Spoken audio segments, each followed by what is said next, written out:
A paz do Senhor, irmãos. Estou muito feliz de estar de volta aqui a Guarulhos.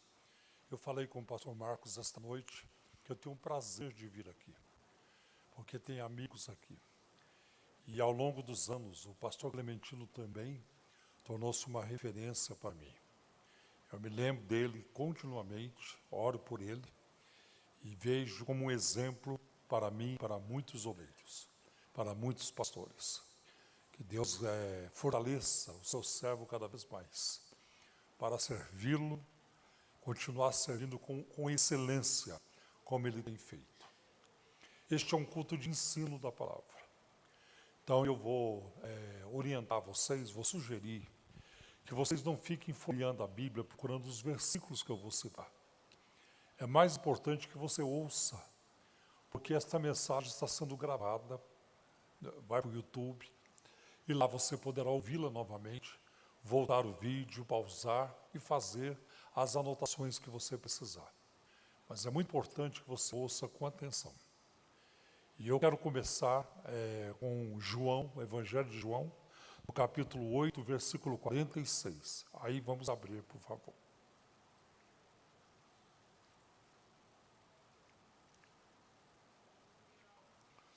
O ensino desta noite, ele gira em torno da pessoa de Cristo. Porque não existe tema melhor. É o tema mais maravilhoso que existe. E é o maior prazer que eu tenho na minha vida, é de falar de Cristo. Aliás, Ele é a razão porque nós estamos aqui. Ele é a única razão porque nós estamos aqui e Ele é a razão porque nós vamos para o céu. Então, em João capítulo 8, versículo 46, Jesus pergunta à sua plateia hostil, as pessoas que o cercavam com hostilidade: qual de vocês... Eu queria fazer uma oração antes, vamos fazer uma oração. Pai, em nome do teu Filho Jesus, nós estamos aqui ao redor da tua palavra. E eu preciso muito de ti, da tua graça, como o teu povo que presente também precisa. Porque sem ti nada podemos fazer.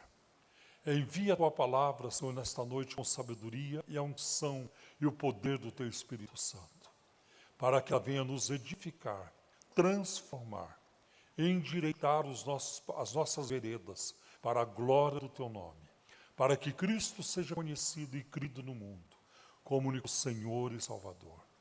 Espírito Santo de Deus, toma-nos em tuas mãos e usa-nos para a tua glória, não para construir nossa reputação, mas para que o Senhor seja exaltado. Em nome de Jesus te pedimos. Amém. Então Jesus fez essa pergunta: qual de vocês pode me acusar de algum pecado? Se estou falando a verdade, por que vocês não creem em mim? Eu quero ler este mesmo versículo em versões diferentes. Por exemplo, na Bíblia, na linguagem hoje, diz assim: qual de vocês pode provar que eu tenho algum pecado? Uma outra versão diz: quem dentre vocês me convence de pecado? Convencer aqui significa acusar e ser capaz de aprovar a acusação. Porque acusar é fácil. Pode falar mal de quem você quiser.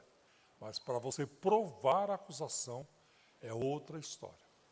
E foi isso que Jesus disse aos seus ouvintes hostis. Quem de vocês é capaz de provar algum pecado em mim? Nós vamos ver, desde o seu nascimento, ou desde antes da sua concepção, as informações sobre Jesus. Por exemplo, quando Maria, sua mãe, perguntou ao anjo: como eu vou ser mãe se eu nunca tive relação sexual com homem algum? Maria não era boba. Maria sabia que virgens não dão à luz. E o anjo respondeu para ela, em Lucas 1, versículo 35, o Espírito Santo virá sobre você, e o poder do Altíssimo a cobrirá com a sua sombra. Assim, aquele que há de nascer será chamado Santo, Filho de Deus, ou o Santo que de ti há de nascer. Eu sei, embora minha mãe nunca tenha me contado, Mas eu sei que ninguém falou isso a meu respeito. Olha, o santo que vai nascer de você, quando minha mãe estava grávida de mim. Eu sei que não falaram isso também a seu respeito, quando a sua mãe estava grávida de você. Olha, a santa que vai nascer de você, o santo que vai nascer de você. Era uma criança, era um bebê que ia nascer, e estava tudo bem. Mas de Cristo, essa informação, ela não veio nem de um profeta, ela veio de um anjo. E quando vem de um anjo, significa que ela veio do céu, porque a palavra anjo, ângelos, significa mensageiro. Os anjos trazem a mensagem de Deus. Então essa foi a opinião do céu sobre a pessoa de Cristo, o santo que de ti há de nascer.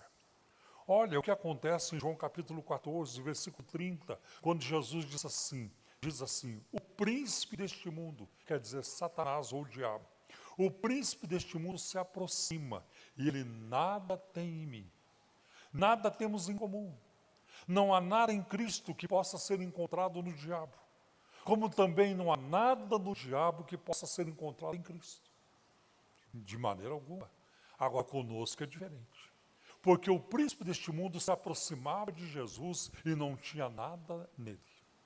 Mas quando ele se aproxima de mim e de você, existem algumas coisas em nós. Mentiras, inveja, soberba, orgulho, são coisas do inimigo que podem ser encontradas em nós, para não dizer outras coisas. Olha o que nós encontramos, o que está escrito em 2 Coríntios, capítulo 5, versículo 21, que diz que Cristo não conheceu o pecado. Preste atenção. Cristo não conheceu o pecado, porque ele entendia sobre o pecado. E apesar de Jesus nunca ter pecado, nunca houve uma pessoa que entendesse mais de pecado do que de Jesus. Como ele entende de pecado, o que é muito importante. Então, nós vamos ver que ele não conheceu o pecado. E o verbo aqui, conhecer, se expressa o conhecimento adquirido por experiência. Você praticou, você viveu, você experimentou. Você fez aquilo. Agora, Cristo nunca experimentou o pecado. Ele nunca teve contato com o pecado, o que é muito importante. É isso que nós encontramos em Jesus.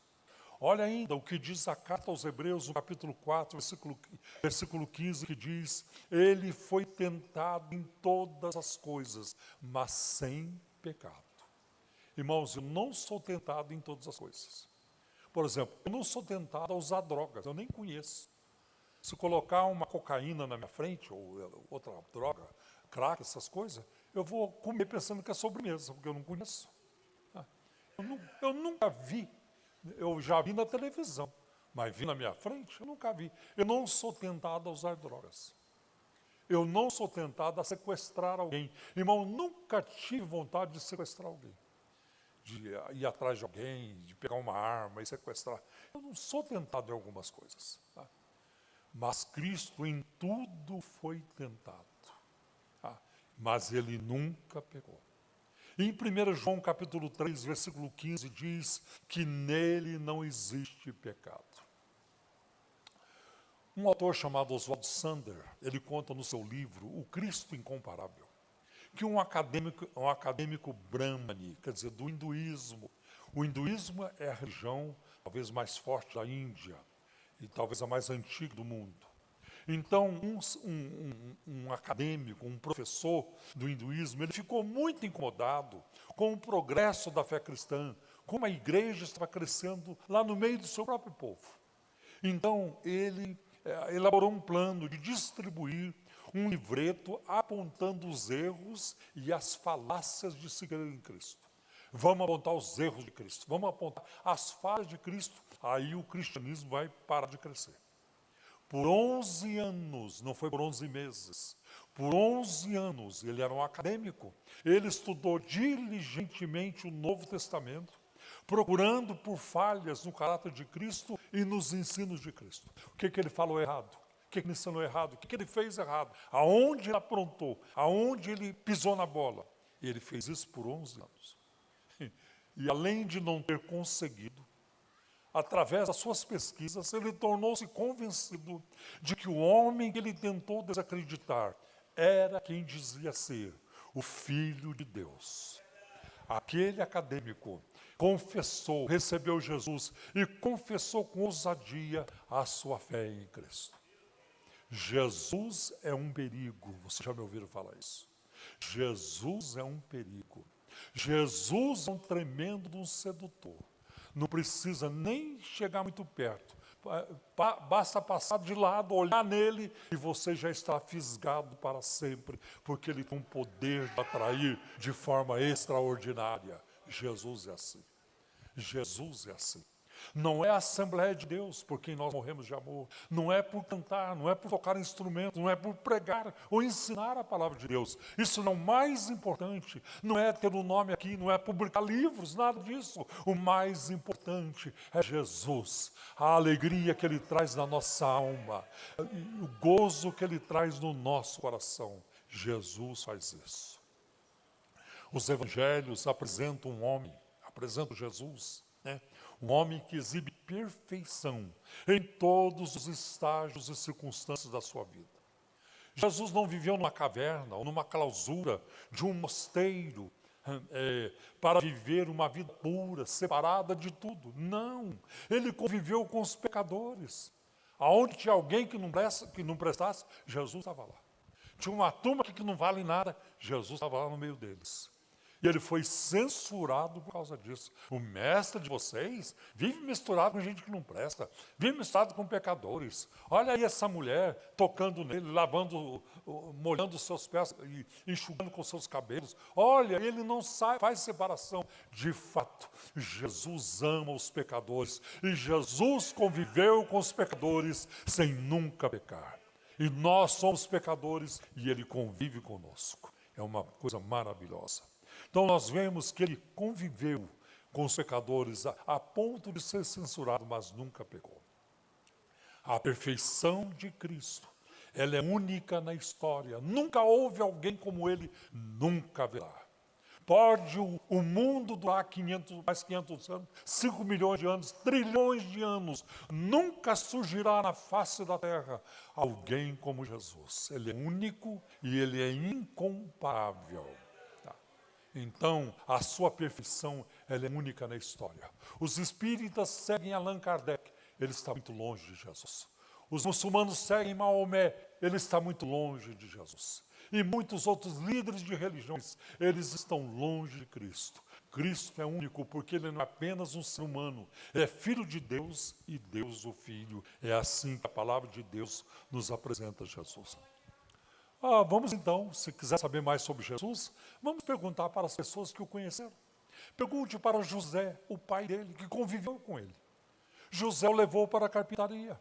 Ele aprendeu a trabalhar na carpintaria com José.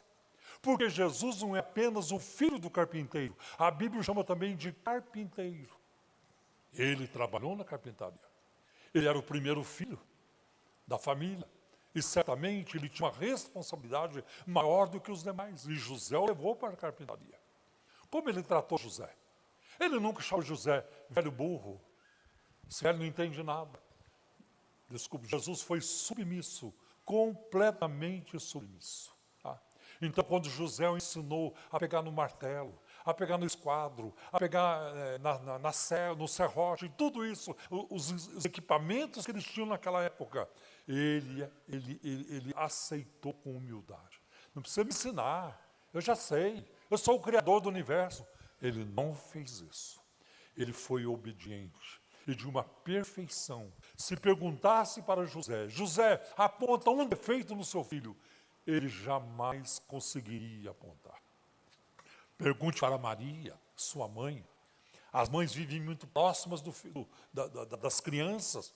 E certamente quando Jesus estava crescendo, ainda menino, criança, e José ia para a carpintaria e Maria ficava em casa com os demais. Jesus nunca esperneou, xingou, deu tapa no rosto de Maria. Jesus foi perfeito em todos os estágios da sua vida. Ele foi perfeito. É assim que nós vemos Jesus.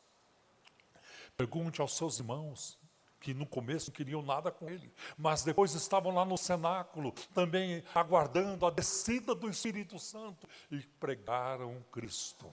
Pergunte também aos seus clientes, aqueles que compravam de Jesus e que encomendavam artefatos para Jesus. Jesus, o senhor pode fazer isso? Posso fazer. Jesus, quanto o senhor pode entregar? Eu entrego no dia tal, na data tal. Jesus, quanto o senhor cobra? Eu cobro tanto, e ninguém nunca reclamou. Esse Jesus é pão duro, cara. O cara é muito careiro demais. Ele cobra muito caro. Não, o preço de Jesus era um preço bom e que agradava todo mundo. E Jesus foi o melhor carpinteiro que houve na história do mundo. Nunca houve ninguém igual a ele. Porque a Bíblia diz que ele fazia tudo muito bem. Veja o testemunho da mulher de Pilatos, quando ele estava sendo julgado diante de Pôncio Pilatos, o governador da Judéia. E a mulher de Pilatos, houve um momento durante o julgamento que ela manda um recado para Pilatos. Não entre na questão deste justo, porque eu, esta noite, sofri muito insônia por causa dele. Não que Jesus virou um pesadelo na vida dela, não foi isso.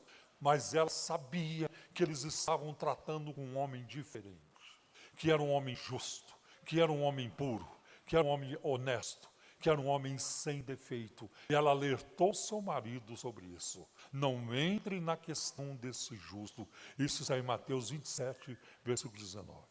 O próprio Pilatos vai dizer em João capítulo 18, versículo 38, e depois no capítulo 19, versículo 4, eu não acho nele crime algum. Eu não vejo nada de ruim neste homem. E a turma dizia, crucifica, crucifica. Mas ele não fez nada. O que ele fez? Ele não fez nada de ruim. Ele não fez crime, não praticou crime algum. A opinião de Pilatos sobre Jesus foi essa. Até Herodes, que teve um encontro rápido com Jesus, e lá em Lucas capítulo 23, versículo 15, fica claro que Herodes também não encontrou qualquer defeito em Cristo.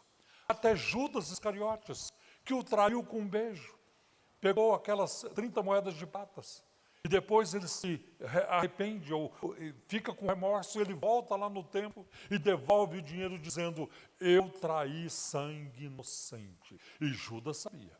Judas conhecia, porque Judas conviveu com ele e certamente Judas nunca viu qualquer vestígio de pecado na vida de Cristo. Ele sabia disso. O próprio ladrão na cruz, aquele malfeitor que foi crucificado com Jesus, foram dois, mas um deles disse em Lucas 23, 41, este homem não cometeu crime algum. Nós sabemos porque estamos aqui, mas ele que mal fez. Não apenas isso, olhe o testemunho do centurião do Calvário, aquele que conduziu o processo de crucificação de Jesus. E há um momento lá no Calvário, quando Jesus está prestes para morrer, quando há treva sobre a terra, e o centurião olha para Cristo, não para os demais malfeitores, ele olha para Cristo, ele diz, verdadeiramente este homem é o Filho de Deus. Não há qualquer vestígio neste texto de que ele tenha sido enganado, de que alguém tentou mudar a ideia dele. Isso partiu dele, isso foi espontâneo, mas eu sei de quem partiu. Partiu do Espírito Santo. Foi ele quem mostrou aquele centurião. Este é o Filho de Deus. E essa é a pura verdade. Até a multidão, como nós vemos em João capítulo 7, versículo 12, a multidão dizia, ele é um homem bom, ele é um bom homem. Em Marcos 7, 37, diz assim, o povo ficava simplesmente maravilhado e dizia, ele faz tudo muito bem. Ele não fazia nada mal. Ele só fazia o que era bom. Ele faz tudo muito bem.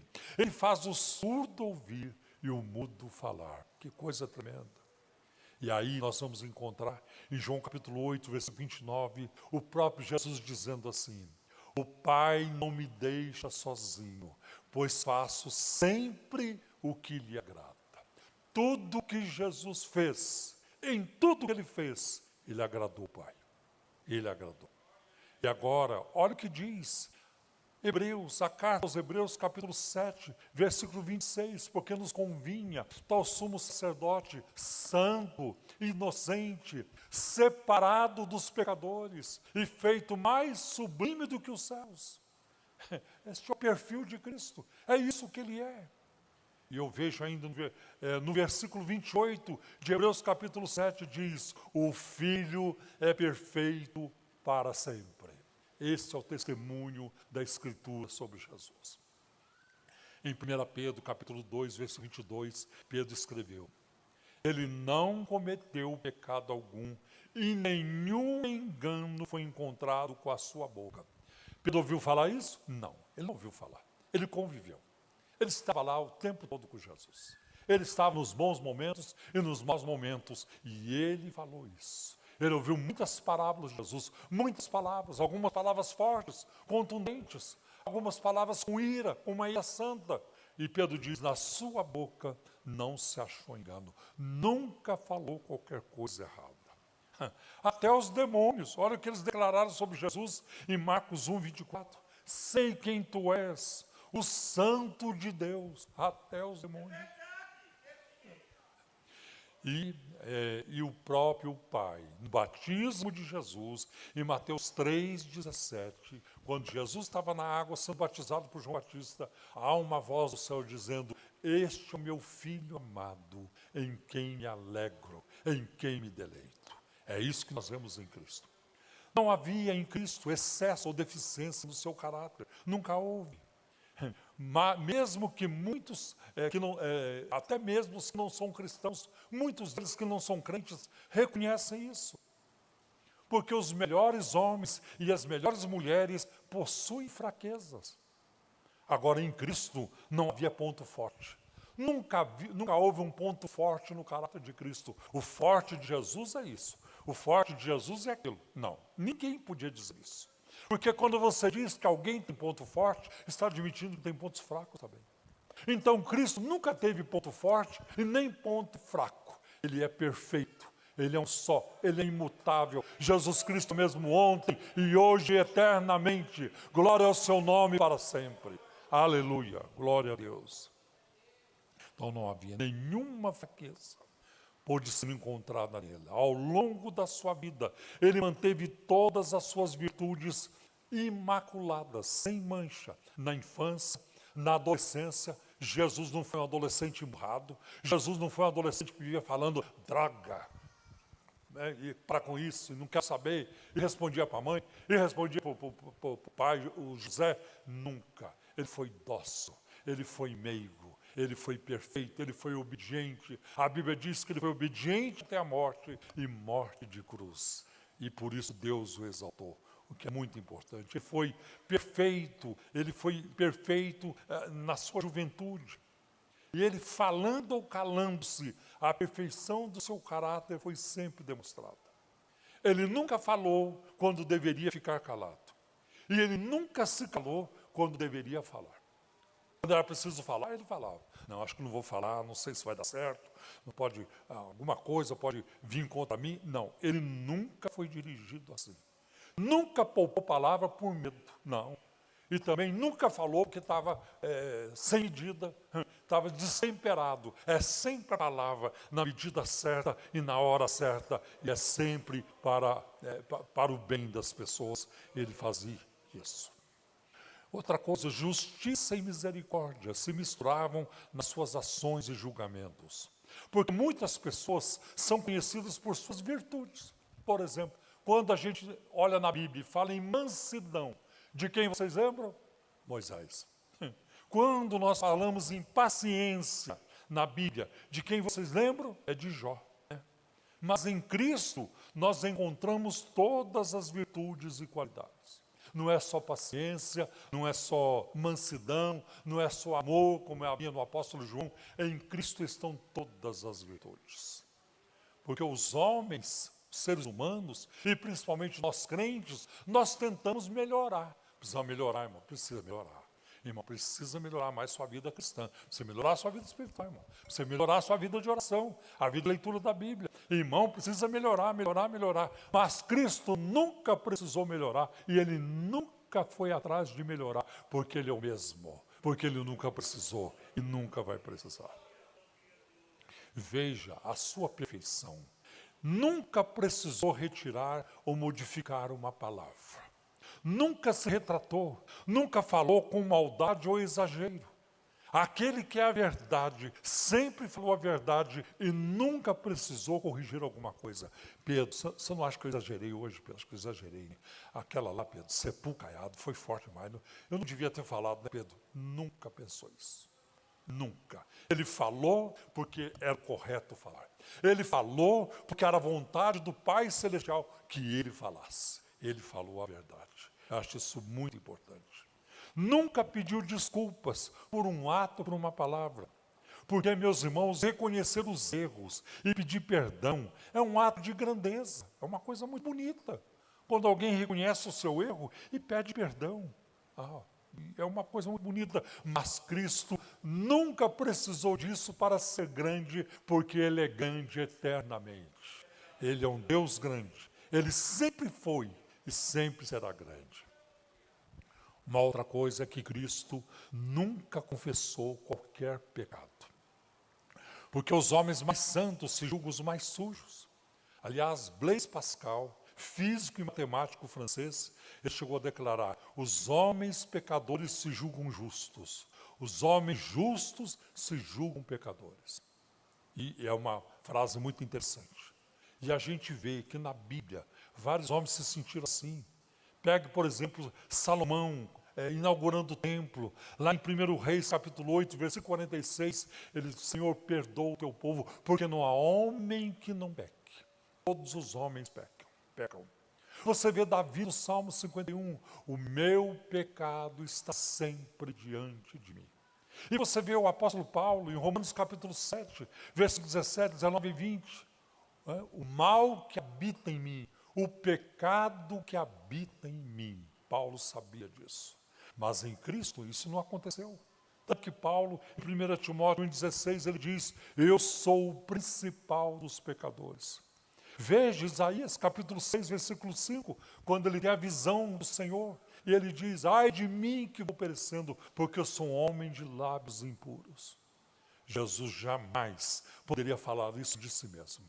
E jamais alguém poderia provar isso sobre a pessoa de Cristo. Que coisa extraordinária. Nós vemos isso.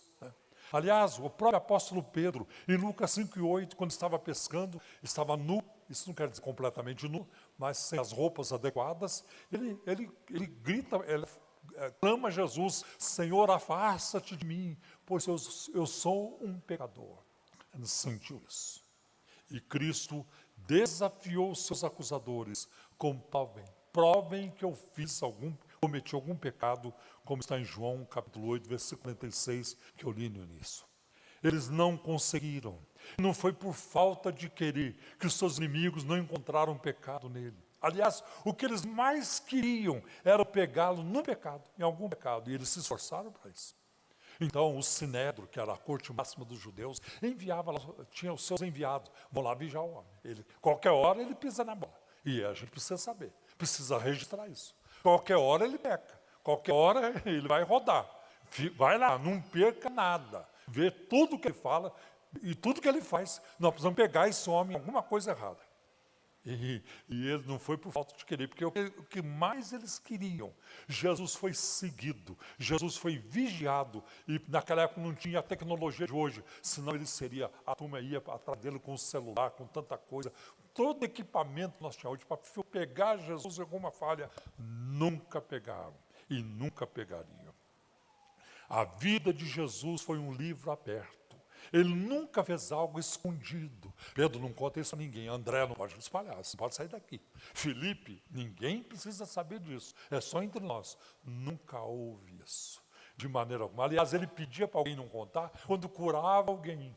Agora que você está curado, não sai para ir espalhando. Essa era a recomendação de Jesus. Não queria aparecer, não precisava do holofote. Porque ele é a própria luz. Por que ele não precisava de holofote? Porque ele é a luz do mundo. Está em João capítulo 8, versículo 20. Veja, eles não conseguiram. A sua vida foi um livro aberto. Nunca pediu perdão. Isso é uma faceta da vida de Cristo, da pessoa de Cristo, muito importante. Ele nunca pediu perdão, ele nunca sentiu remorso, ele nunca demonstrou medo de um castigo futuro. Porque nós crentes somos assim, a maioria. Eu não vou pecar porque senão Deus vai pesar a mão. Eu não vou pecar porque eu vou me dar mal. Eu não vou pecar porque a colheita do pecado é dura. Aquilo que o homem semear, isso também corre. Jesus não conviveu com isso. Ele nunca teve medo do futuro. Como nós, muitas vezes acontece, a gente passa por esse medo também. Então Jesus nunca se sentiu culpado de nada. Na oração do Pai Nosso, ele ensinou seus discípulos a pedir perdão. Perdoa as nossas dívidas. Ele estava ensinando os discípulos a orar. Ele não estava orando com os discípulos. Ele estava ensinando os discípulos a orar. Porque ele mesmo nunca pediu perdão a ninguém, nem a um anjo, nem a um ser humano, nem ao Pai, seu Pai Celestial. Ele nunca pediu perdão. Uma outra coisa muito importante é que Jesus nunca pediu conselhos de ninguém. Em Provérbios, capítulo 11, versículo 14, diz que na multidão de conselhos, na multidão de conselheiros, há sabedoria, há segurança. E a gente vai ver isso na Bíblia. Moisés recebeu o conselho do seu sogro. Salomão recebeu conselhos. Os reis sempre tinham e têm os seus conselheiros nos palácios. Mas Cristo, veja bem a diferença. Cristo teve discípulos, mas nunca teve conselheiros.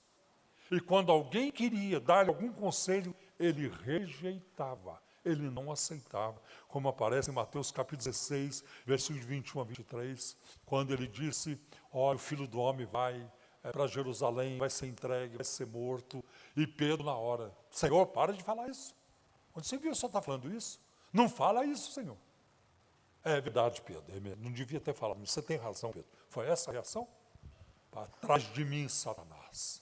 Você me serve de tropeço. Nunca precisou, porque Cristo sabia o que ele estava falando. Suas palavras são espírito e vida, e foi o que aconteceu. Então ele rejeitava. Nunca procurou justificar uma conduta, ou um comportamento. Olha o que acontece em Marcos capítulo 4, versículo de 35 a 41, quando ele dormia no barco, no meio de uma tempestade, e os seus discípulos questionaram sua aparente indiferença. E eles, com medo, o barco afunda, não afunda, e Jesus dormindo, eles sacodem Jesus, acordam, e Jesus diz, mestre, o Senhor não se importa que perecemos? Em outras palavras, a nossa vida não tem valor para o Senhor. É isso? O Senhor não valoriza a nossa vida? E Jesus, me perdoe, estou muito cansado, o dia foi muito longo, vocês sabem, de fato, eu não devia estar dormindo agora, eu devia estar livrando vocês de toda essa tempestade. Né? Mas não foi isso que Jesus fez. Jesus os repreendeu, não concordou com eles, ao contrário, os repreendeu e perguntou-lhes, por que vocês estão com tanto medo? Ainda não têm fé? Medo com Jesus não faz sentido. E eu sei que estou falando para pessoas com medo aqui esta noite. Medo de doença, medo de um diagnóstico. Um exame que você fez, está guardando o resultado. Ei, Deus já sabe de tudo. Deus já sabe de tudo. Deus já decidiu os anos que nós vamos viver. Deus já sabe do nosso futuro. Graças a Deus que Ele sabe. E o nosso futuro é brilhante, à luz da palavra de Deus. Nós viveremos com Cristo para sempre. Nós somos comprados por Jesus. Nós não somos uma sucata, porque Deus não faz sucata. Ele fez uma obra-prima, uma obra de valor. E nós temos tanto valor que Ele derramou a moeda mais cara que existe, o sangue do Cordeiro na cruz do Calvário, para que você e eu tenhamos vida, e vida com abundância, vida para sempre com o Senhor. Glória a Deus. Então, acho isso muito importante. Ainda não tendes fé. Sua aparente demora em atender Lázaro, e a reação das suas irmãs, em João capítulo 11. Senhor, se tu estivesse aqui, meu irmão não teria morrido. Foi como que uma palavra de repreensão, de descontentamento das irmãs de Lázaro. Está vendo só? Só foi demorar, agora não adianta mais. Já está lá, apodrecendo. Já está em estado avançado de apodrecimento. Já é o 4º dia. E Jesus não se desculpou, é verdade. Sabe, eu estava muito ocupado, tanta gente para atender, eu demorei a minha vida, me perdoe, eu não devia ter feito isso com vocês são minhas amigas, o Lázaro, meu amigo também. Não, Jesus não fez nada disso. Marta, Marta, se tu creres, verás a glória de Deus. Essa foi a palavra de Jesus. E ele sabia exatamente o que ele tinha que fazer. Nunca alguém chegou para ele e faz isso, faz aquilo outro, porque ele sabia exatamente o que ele devia fazer. E a resposta foi em palavras e também em ação ao ressuscitar Lázaro. Uma outra coisa, todos nós pedimos oração. O apóstolo Paulo pediu oração em Efésios 6,19. Em Colossenses 4, versículo 3. Em 2 Tessalonicenses, capítulo 3, Paulo pede oração. Orem por mim, orem por mim.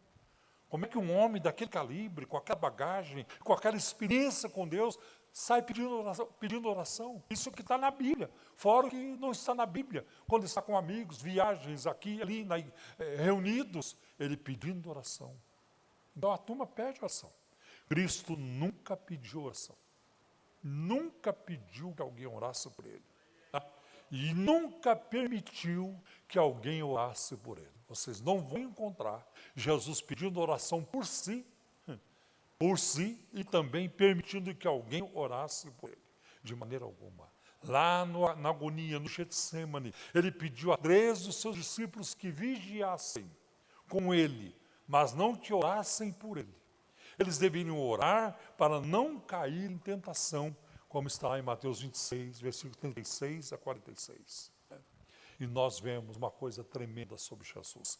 Cantares, capítulo 5, versículo 16, eu creio que pode ser um texto aplicado diretamente a Cristo. Ele é totalmente desejável, perfeito. Perfeito significa não tem defeito. A Bíblia não fala da constituição física de Cristo. Eu não creio que ele era um homem deslumbrante, do tipo do Absalão, formoso como Moisés, bonito como Davi. A Bíblia não descreve, mas ele não era feio. Ele não era feio. A criançada corria para ele e ele chamava a atenção. E Cristo é maravilhoso. E ele é tão maravilhoso que quando você e eu chegarmos lá no céu e olharmos para a sua face pela primeira vez, nós vamos babar. Nós vamos babar lá diante dele. E vamos babar por muito tempo. Nem sei por quanto tempo, porque Jesus é maravilhoso. Uma outra coisa bonita é que Jesus nunca conviveu com a lembrança de pecados. Você e eu convivemos. Eu me lembro de pecados que cometi. Eu me lembro que eu fiz de errado na minha vida. E você se lembra também. Mas Cristo nunca teve essa lembrança de si mesmo, porque ele é perfeito de uma eternidade até outra eternidade, e o pecado nunca tocou nele. E apesar das lentes da crítica histórica nunca se desviarem dele, ele permanece invicto, vencedor, digno de toda honra e de toda majestade, de toda ação de graça, de todo louvor. Esse é o nosso Jesus de Nazaré. Amém. Glória a Deus. Amém. Vamos curvar nossas cabeças por um momento, por gentileza. Querido Senhor Jesus, ajuda-nos a amar mais o Senhor, a conhecer-te mais.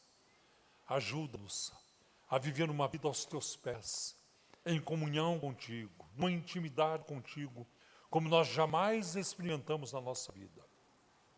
Toca em nós. Queremos te conhecer mais e mais, pelas páginas da Escritura, pela a experiência do dia a dia, pela vivência, convivência, através da oração, da leitura da tua palavra. Queremos te conhecer. Abençoa o teu povo reunido aqui esta noite, em todas as áreas das suas vidas, porque o Senhor tem poder para operar.